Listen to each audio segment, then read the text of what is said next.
उत्पत्ती स्थिती आणि लय ब्रह्म विष्णू महेश यांना देखील तिने आपली शक्ती प्रदान केली अशी अंबिका माता। आणि या अंबिका मातेचा नवरात्र उत्सव मग नवरात्र उत्सव कसा चालू झाला या पाठीमागचं शास्त्र काय या विषयावर थोडंसं गायन करण्याचा प्रयत्न करत आहे। चला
म्हणून कवीने म्हटलंय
आव्हान दिलं, तुझ्या पोटी त्रिलोकाचा विजय मिळवील असा पुत्र तुझ्या पोटी जन्माला येईल.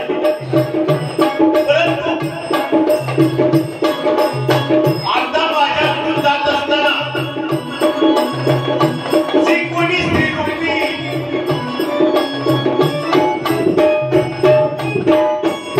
तुला भेटेल, तिच्याशी संगत जर केला तर तुला पुत्राची प्राप्ती होईल. मग तो आपलं सर्व नित्यनेम सोडून जंगलाच्या वाटेला निघाला. जंगलात जात असताना प्रथम त्याला म्हैस दिसली, परंतु आसुरी डोकं होतं ते. न जाणून त्याने त्या म्हशी संग केला आणि पोटी महिषासुराचा जन्म झाला. परंतु महिषासुर ज्या वेळेला त्याला युवराज म्हणून घोषित केलं, अतिशय उत्कृष्ट प्रवृत्तीचा आपल्या आई वडिलांना देखील त्याने कारागृहात टाकला आणि द्वापारयुगात अजून एक असा दुष्ट राजा होऊन गेला. श्रीकृष्ण भगवान यांचे मामा श्री कंस मामा. कंसाला देखील आपल्या आई वडिलांना बंदी खाण्यात टाकलं आणि आपल्या प्रजेवर, आपल्या आई वडिलांवर आतोनात असा छळ करू लागला.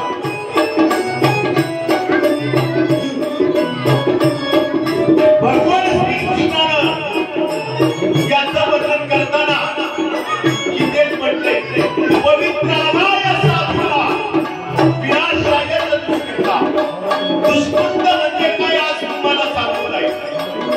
जो कोणी आपल्या आई वडिलांना आपल्या स्वतःच्या आई वडिलांप्रमाणे वागत नाही, किंवा जो कोणी आपल्या जन्मदात्या आई वडिलांना आपल्या वागणूक देत नाही, सांभाळ करत नाही, त्याच्या कृत्याला दुष्कृत असं म्हणतात. म्हणून आई वडिलांना या जगात सर्वश्रेष्ठ असं मानलेलं आहे.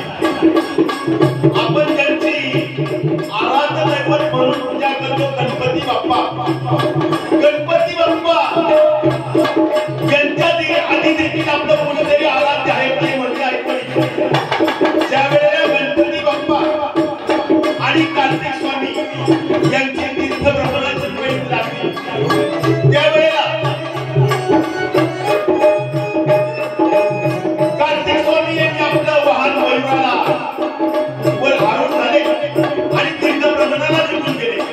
परंतु गणपती बाप्पाने फक्त आपल्या आई वडिलांची प्रदक्षिणा घातली आणि आई वडिलांच्या चरणाजवळ सर्व तीर्थ आहेत हे जगाला दाखवून दिलं. परंतु हल्लीच्या युगात कोणी आई वडिलांची सेवा करत नाही. एखादा वाहतात असं म्हणतो, काय केलं माझ्या आई वडिलांनी माझ्या. आई वडिलांनी केलेलं पुण्य, आई वडिलांनी केलेलं कार्य याचं छोटस काव्यात उत्पन्न आलेलं आहे. आपल्या समोर सादर करण्याचा प्रयत्न केला आहे. बाप माझा वडील, आई माझी फुलदाई ग सईबाई. आई माझी फुलदाई गंगाई गंगाई गंगाई. आई माझी फुलदाई गंगाई गंगाई गंगाई. माझा वडील, आई माझी फुलदाई ग सईबाई.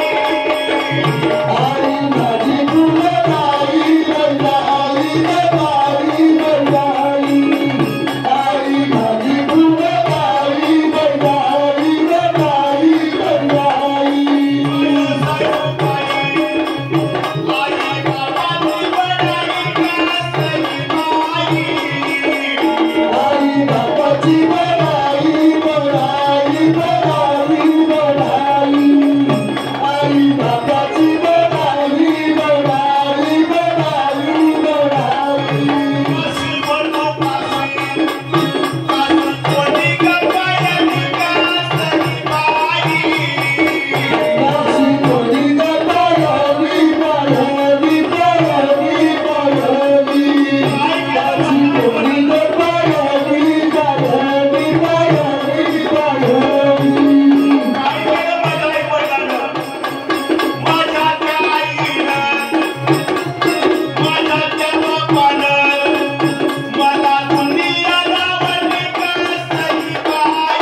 वडिलांची सेवा केली पाहिजे.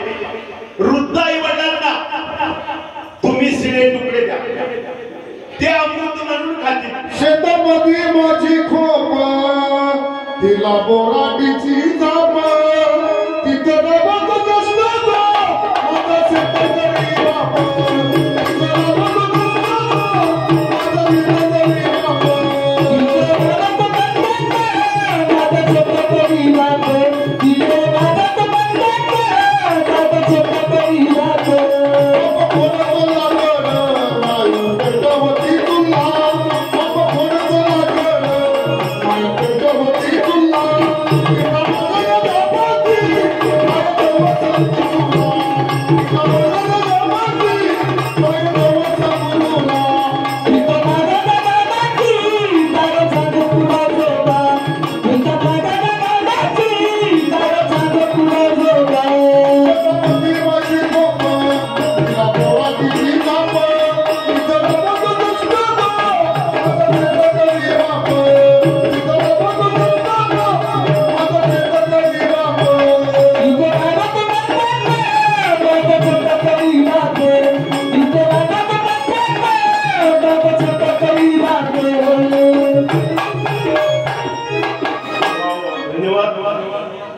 आणि म्हणून आई वडिलांची सेवा केली पाहिजे. तुम्ही शिळे तुकडे द्या, ते अगदी सोनं म्हणून खातील. मेल्यावर दहाव्याला वर्ष श्राद्धाला लाडू पेढे बर्फी पंचपक्वान्नाचं जेवण केलं ना तरी ते त्यांच्यापर्यंत पोहोचणार नाही. म्हणून कुणी कुणी दिंडीला जात, तीर्थ भ्रमणाला जात, उपवास तापास करता. आई वडील कुठेतरी वृद्धाश्रमाला असतात, कुठेतरी उपवास तापास करतात. परंतु एका सुभाषिताने म्हटले, अरे किसीने रोजा रखा तो किसीने उपवास, किसीने रोजा रखा तो किसीने उपवास रखा, कबूल तो उसका हुआ जिसने माँ बाप को अपने पास रखा, जिसने माँ बाप को अपने पास रखा. म्हणून संत श्रेष्ठ जगद्गुरु तुकाराम महाराजांनी म्हटले, माय बापे केवळ काशी, माय बापे केवळ काशी, देणे न जावे तीर्थासी. म्हणून म्हटले, अव काशी गेली मथुरा गेली गेली पाने पान, काशी गेली मथुरा गेली गेली पाने पान, देव नाही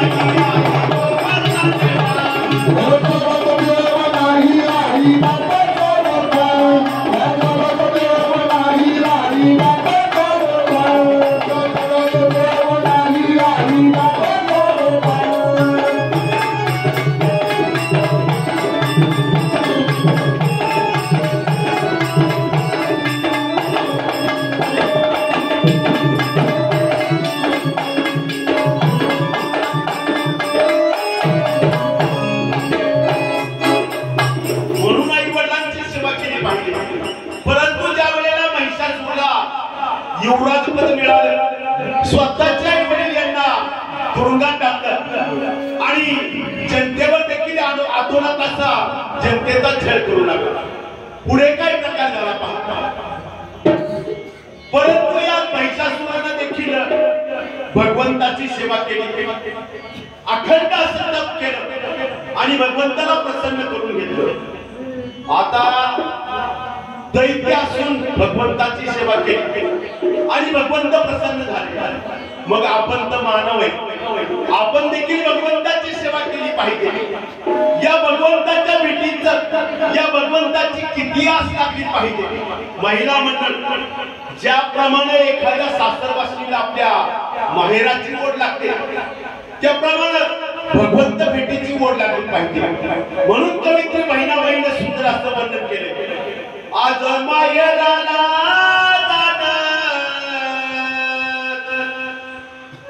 झाली झाली गोपाट, आली आली डोळ्या पुढं माझ्या माहेराची वाट. आणि पूर्वी दळणवळणाचं साधन कमी असल्या कारणानं कुठंतरी फाट्यावर उतरावं लागायचं आणि त्या गावाकडं येणाऱ्या रस्त्याने पायी आम्हाला काय माहेराच्या दिशेने निघाली झपझप वाटेने चालत असताना न जाणं चुकून एका दगडाला ठेच लागली परंतु त्या दगडाला देखील दुसरं नेलं नाही यावर तो व्यक्ती काय म्हणतात पहा माझ्या माहेराच्या वाटा जरी लागल्या ठेचात वाटवरच्या दगडा तुला फुटली देवाच्या कारण तो दगड माहेराचा होता कशाला म्हणायचं माहेर कशाला म्हणायचं सासर जेथं सर्व काही करण्याचं स्वातंत्र्य खाण्याचं स्वातंत्र्य फिरण्याचं स्वातंत्र्य कोणतंही वस्त्र परिधान करण्याचं स्वातंत्र्य त्याला म्हणायचं माहेर आणि याच्या विरुद्धची बाजू त्याला म्हणायचं सासर असं तुम्हाला कळणार नाही एक दाखला तुम्हाला सांगतो एक पोळ्याचा सण आला होता त्या सासूबाईनं आपल्या सुनबाईला पोळ्या करायला सांगितलं पोळ्या करत असताना ते पोळ्या करायचं सर्व साहित्य त्या सुनबाईने घेतलं लाटणं पोळपट आमच्याकडे लाटणं म्हणतात तुमच्याकडे काय म्हणतात लाटणं म्हणतात का बरं ठीक ते लाटणं घेतलं आणि पोळ्या करायला न जाणं चुकून ते लाटणं त्या तेलाच्या वाटीला लागलं चांगलं वाटीमध्ये तेल सांडलं सासूबाईने विचारलं हे शिकवलं का बाईनं हे शिकवलं का बापानं नाही नाही ते पुढे आता काय होईल माझ्यापेक्षा महिला मंडळी तुम्हाला चालू परंतु ती सून गरीब होती बिचारी माझ्यासारखी अरे गरीब होती गरीब होती बिचारी पोळ्या करणं भाग होत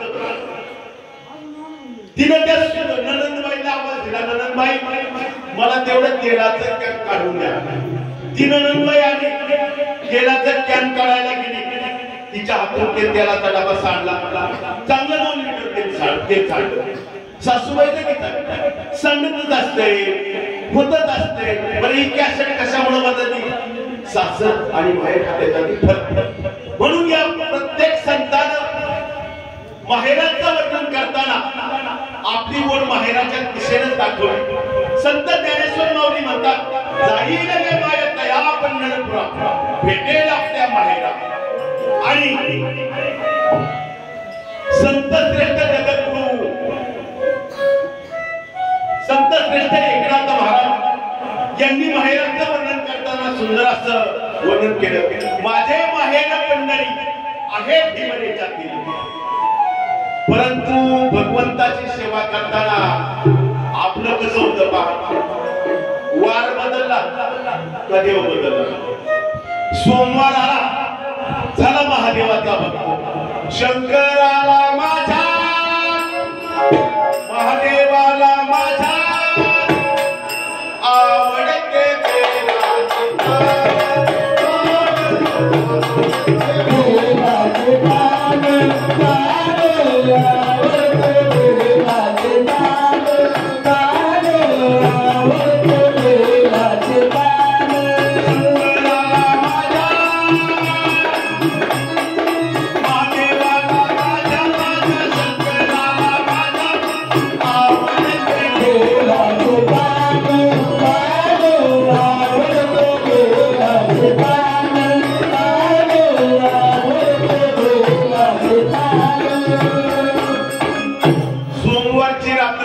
मंगळवार उजडला आणि दिली याच्या अंगात सुटला बाई पदाला मला नवते मनात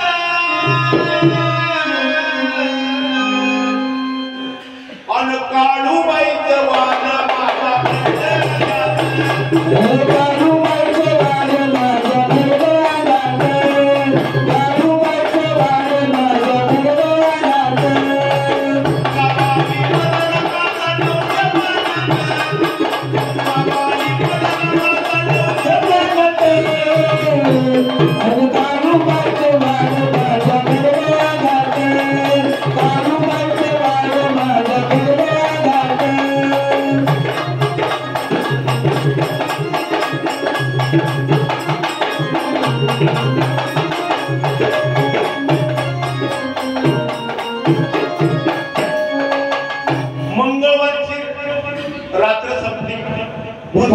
उघडला बोलावा विठ्ठल पाहावा विठ्ठल बोलावा विठ्ठल पाहावा विठ्ठल बोलावा विठ्ठल पाहावा विठ्ठल बोलावा विठ्ठल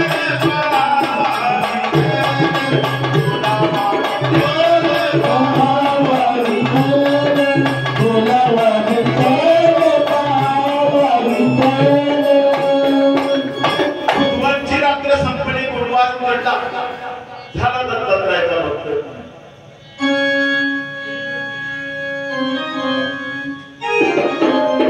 रात्रंदिवस देवा तुझी मूर्ती ध्यानात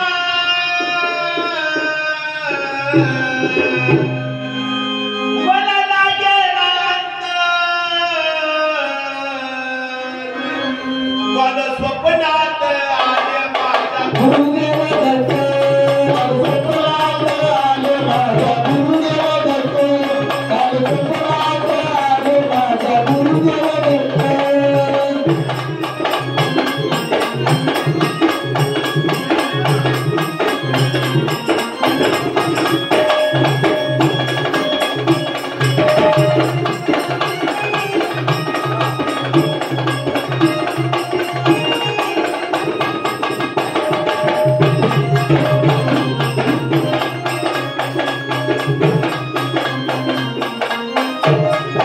भगवी मोठी मैत्री मैत्रीच्या रुद्राक्षाची माळा माहिती रुद्राक्षाची माळा माझी पडली गळ्यात रुद्राक्षाची माळा माझी पडली गळ्यात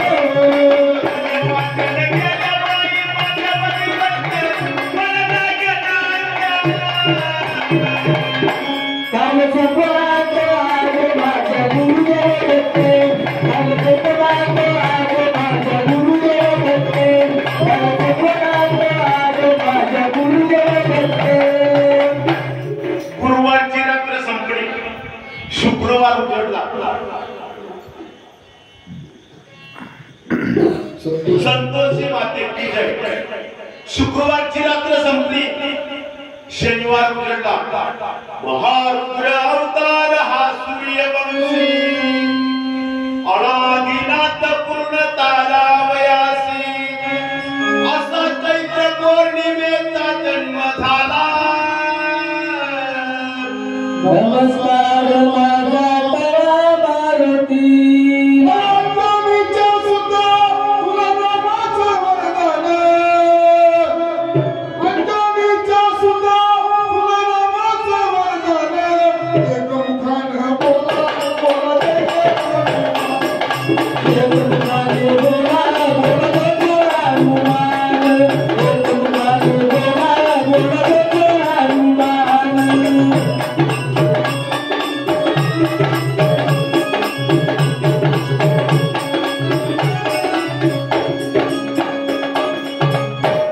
शनिवारची रात्र संपली रविवार उघडला अहम वाग्या स्वहम वाग्या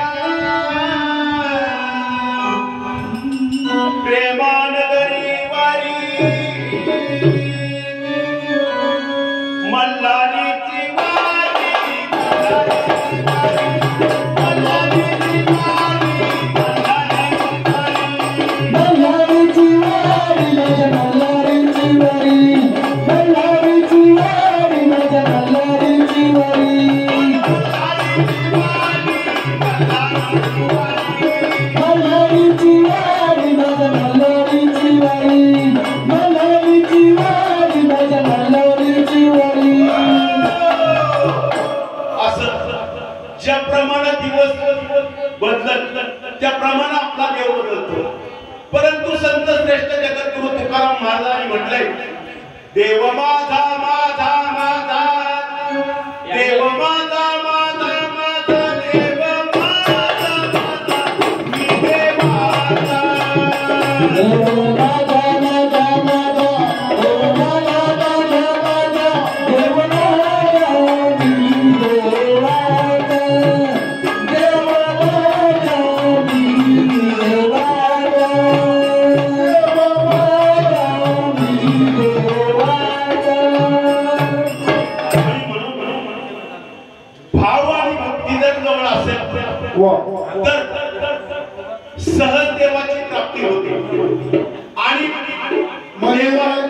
आणि नाही भाव म्हणे देव मला पाव देव अशाला पावायचा नाही रे देव माझा बाकी बोला देव माझा बाकी बोला नाही रे देव माझा बाकी बोला नाही रे देव माझा बाकी बोला नाही रे देव माझा बाकी बोला नाही रे भाव पाहिजे आणि जर भगवंताची भाव भक्तीनं जर सेवा केली तर आपलं भक्ताचं जे काम पडत ते काम करायला भगवंत येतो. जणीसाठी डरू लागला मीरासाठी विष प्याला नामदेवाच्या कीर्तनात नाचला लाडक्या भक्तजनासाठी राहिला देव बाबाजी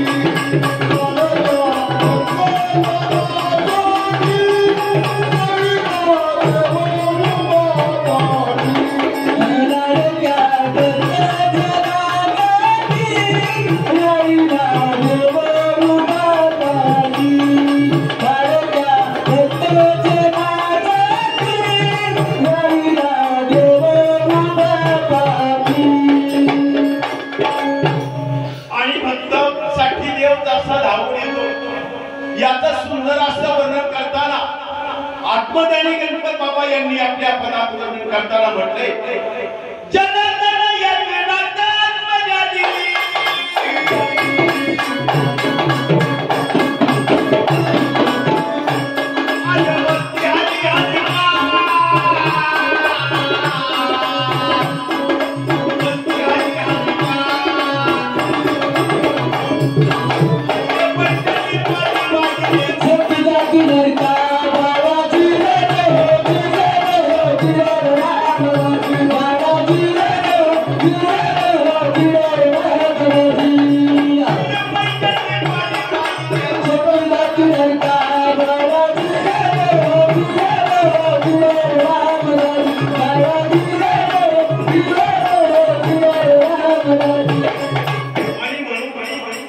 जनार्दन स्वामी महाराज संभाजीनगर जिल्ह्यात देवगिरी नावाचा एक किल्ला आणि या किल्ल्यावरती जनार्दन स्वामी महाराजांचा जन्म झाला. या जनार्दन स्वामी महाराजांचे 3 शिष्य होऊन गेले. पहिले शिष्य जनी जनार्दन, दुसरे शिष्य रामा जनार्दन आणि 3 नंबरचे शिष्य शांतीब्रह्म एकनाथ महाराज. जनी जनार्दन स्वामी महाराजांची समाधी बीड शहराच्या मध्यवर्ती आहे. 2 नंबरचे शिष्य रामा जनार्दन. कोण रामा जनार्दन? प्रकट कुह्य बोले विश्वब्रह्मासी केले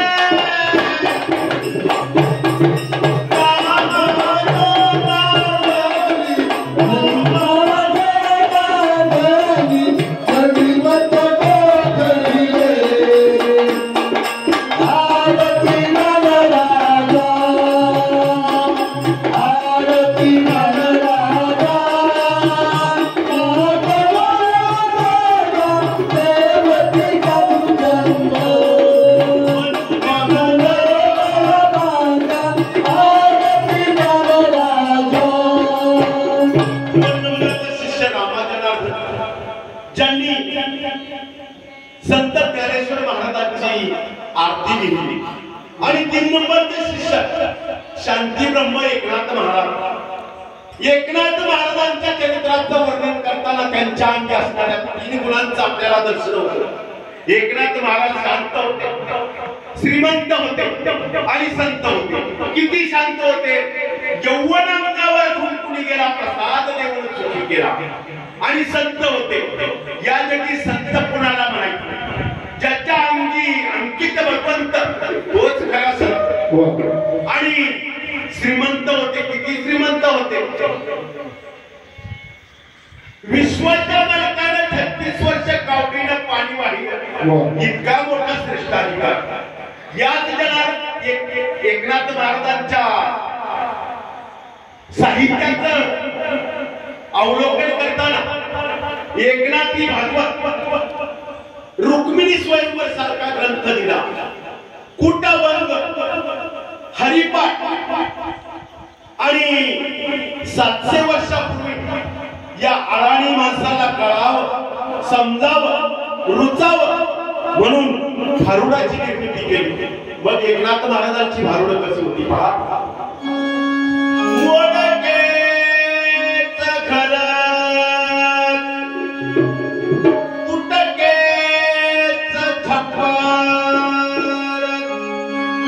देवाला देवघर नाही मला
टाळी वाजवण्याची पंचसूत्री आज तुम्हाला सांगून जाईल.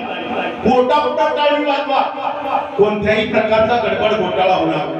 हृदयापुढे टाळी वाजवा, आट्या घेणार नाही. तोंडापुढे टाळी वाजवा, तुमचं दात फाटणार नाही. डोळ्यापुढे टाळी वाजवा, तुम्हाला चष्मा लागणार नाही. आणि हरिभजनात, हरिकीर्तनात डोक्यावर हात घेऊन टाळी वाजवा, तुमचं कल्याण झाल्याशिवाय राहणार नाही. म्हणून दादल्या नको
सध्या अखंड महाराष्ट्रात एक भारुड गाजला. त्या भारुडाचा मतिदार भगवंताची सेवा केली पाहिजे, सरळ साधं जीवन जगलं पाहिजे. आणि हे सांगून जरी तुम्ही ऐकत नसाल तर एकनाथ महाराज म्हणतात, हे जरी नाही काळ दुसरा येईल, हे जरी नाही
महिषासुराने देखील देवाची स्तुती केली आणि एक वरदान मागून घेतलं, देवा मला कोणत्याही नराच्या हातून मरण नको.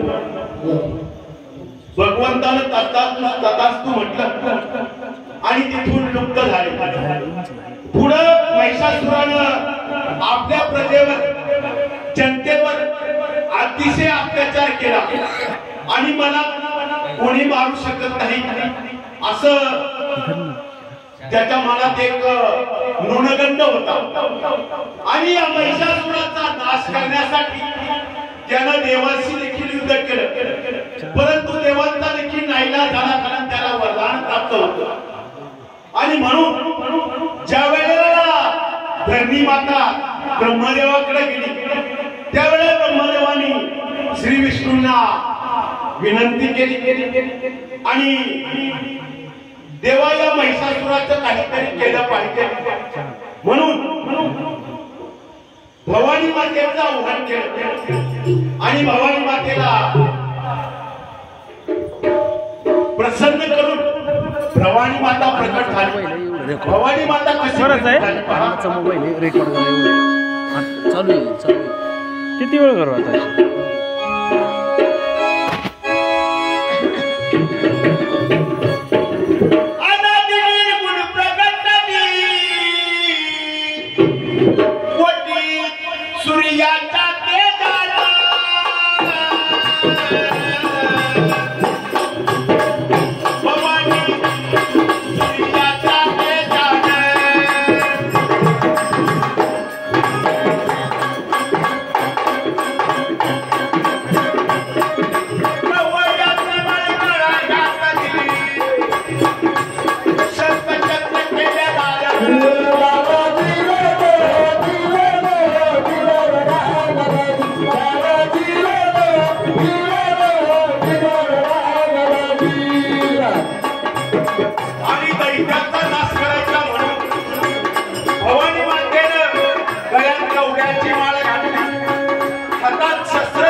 श्री विष्णूच्या कानातील मळापासून त्यांचा जन्म झाला. ज्या वेळेला या भवानी मातेला कैटप आणि मधू यांनी पाहिलं, त्यावेळेला जर ही श्री आपल्या राजाची राणी झाली तर किती बरं होईल. म्हणून ही वार्ता येऊन महिषासुराला सांगितली. महिषासुरानं लगेच त्यांना आदेश दिला की तिला कैद करून आणा. ज्या वेळेला मधु आणि कैटप हे अंबिका मातेकडे आले, अंबिका मातेने त्यांच्या पुढे एक प्रण ठेवला, जो कोणी माझ्याशी युद्ध करून मला युद्धात हरवेल त्याच्या गळ्यात मी वरमाला घालीन. मधु आणि कैटप यांचं युद्ध त्या मातेशी झालं. तो नवरात्रीचा पहिला दिवस. या पहिल्या दिवशी अंबिका मातानं युद्ध करून त्यांना त्यांचा विनाश केला. आणि त्यानंतर महिषासूर आणि भवानी माता यांचं दुर्बळ असं युद्ध झालं. ते युद्ध 8 दिवस चाललं. 9व्या दिवशी महिषासुराचा वध मातेने केला आणि तो दिवस विजयादशमी म्हणून साजरा केला जातो.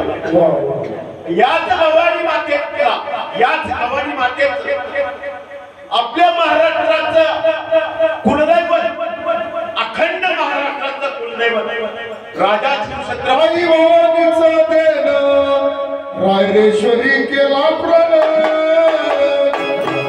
आई भवानीचं देणं रायरेश्वरी केला प्रणय.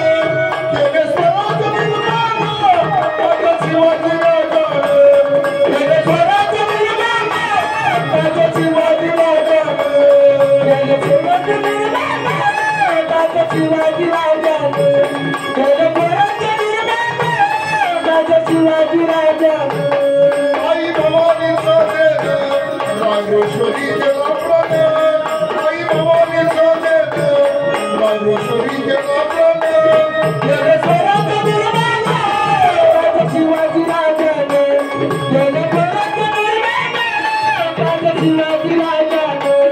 केले स्वराज निर्माण माझ्या शिवाजी राजानं. केले शिवनेरीवर राजा आला जन्माला. जिजामातेच्या पोटी सूर्य प्रगटला. जिजामातेच्या पोटी सूर्य प्रगटला. जिजामातेच्या पोटी सूर्य प्रगटला. जिजामातेच्या पोटी सूर्य प्रगटला. जिजामातेच्या पोटी सूर्य प्रगटला. धन्यवाद. एकदा जोरदार टाळ्या वाजवा. आणि म्हणून अखंड महाराष्ट्राचा कुलदैवत राजा शिवछत्रपती यांना देखील भवानी मातेचं वरदान होतं. राजा शिवछत्रपती यांची मातोश्री औसाहेब जिजाबाई ज्या वेळेला जिजाबाईला डोहाळे लागले, आता डोहाळे लागल्यानंतर त्या स्त्रीला आपल्या आवडीचं काहीतरी खावं लागतं. महिला मंडळ बरोबर आहे. मग कुणाला, मग माझ्या जिजाबाईला ज्या वेळेला डोहाळे लागले, आता डोहाळे लागल्यानंतर आपल्या स्त्रियांना देखील काहीतरी आवडीचं खावं वाटतं.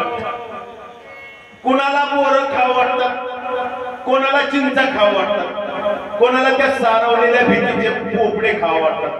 आजी बरोबर आहे. परंतु माझ्या जिजाबाईला काय वाटत होतं पहा.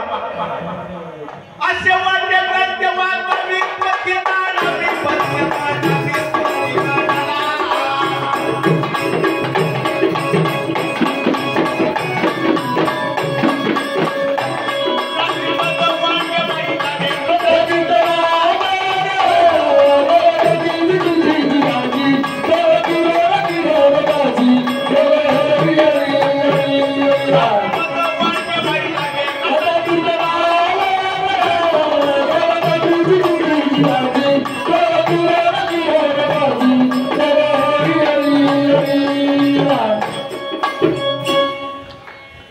सह्याद्रीच्या कड्या कपालातून भ्रमण करणारे मावळे यांना संघटित करून वयाच्या 16व्या वर्षी माझ्या राजानं स्वराज्याची शपथ घेतली. वय वर्ष किती? 16. काका आपलं पोरग काय करते? वय वर्ष 16. म्हणजे आपलं म्हणजे सर्व. आणि या संत पदात ज्यांना पण माऊली म्हणून संबोधतो कोण? साधकांचा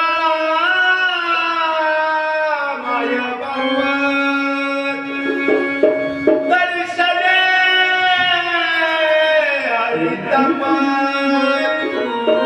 सर्वाभूती एक रूप ज्ञानोबा माझा.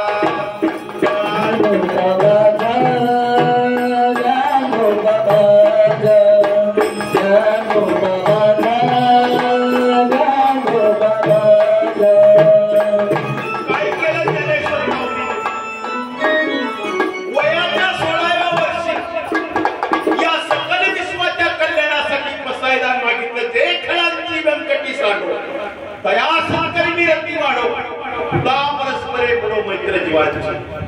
आणि म्हणून बाळासाहेब पुनाव यांनी बालपणापासून स्वराज्याचे लढे माझ्या राजाला दिले. मग जर पुत्र जन्माला यायचा असेल तर त्या मातेच्या पोटी तो पुत्र जन्म घेतो. त्या मातेची कुस देखील पवित्र लागते. त्या आई वडिलांची पुण्याई लागते. मग माझ्या जिजाबाईची पुण्याई कशी होती पहा.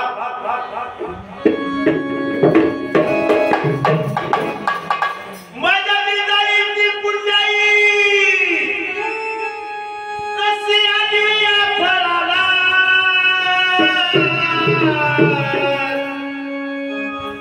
तो बापाचा बाप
आणि जर या जन्माचं सार्थक करायचं असेल तर सद्गुरु शिवाय पर्याय नाही.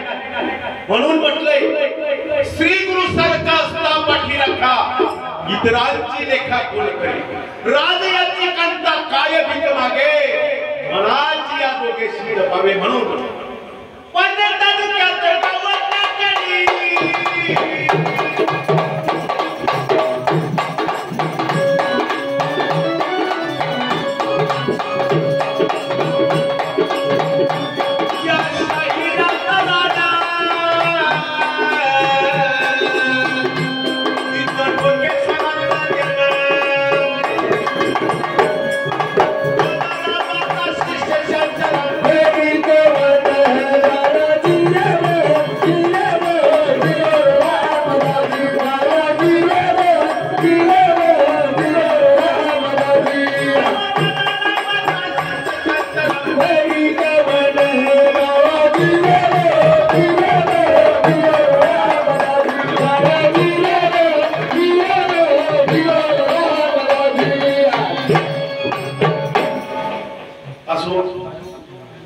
म्हणून पुन्हा एकदा आम्हा शहीद मंडळाला आमंत्रित करून तुम्हा संत सज्जन मायबापांची सेवा करण्याची संधी उपलब्ध करून दिली.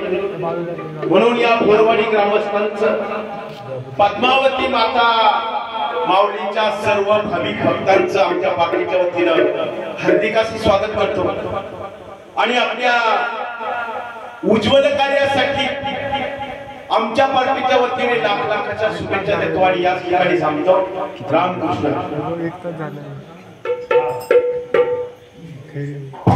आणि यानंतर आमचे ज्येष्ठ गुरुबंधू शाहीर अण्णासाहेब चौरे सर